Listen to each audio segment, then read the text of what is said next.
Continuing our discussion of quadratic equations, you may come across a problem that you're not used to seeing that has exponents that are or variables that are raised to exponents greater than 2 or maybe less than 2.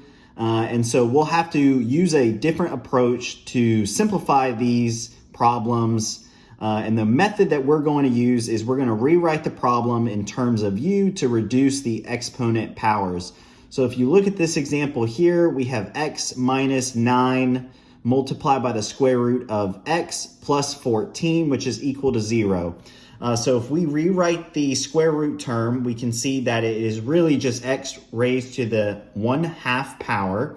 And this is a form that we're not really used to seeing. Usually there's an x squared term, and then this term is just an x. And so what we're going to have to do is rewrite the terms in terms of u.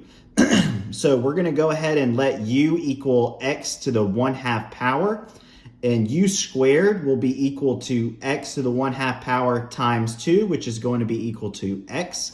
And then we can go ahead and rewrite the terms or the expression in terms of u.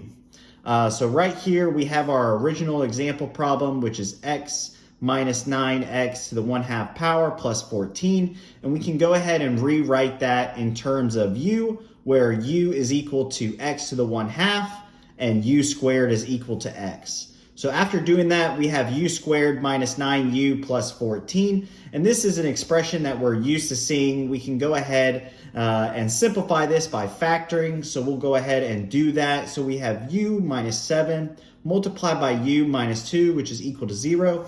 And we can go ahead and simplify this to have u, which is equal to 7, and u, which is equal to 2.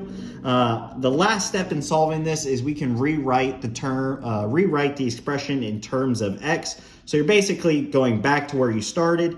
And so u is going to be equal to x to the 1/2 power, and u squared is equal to x, and which means that we can plug in our u's in this expression.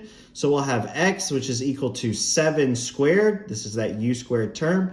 So that's going to equal to 49, and x is equal to 2 squared, which is going to be equal to 4. And 49 and 4 are our solutions for this problem.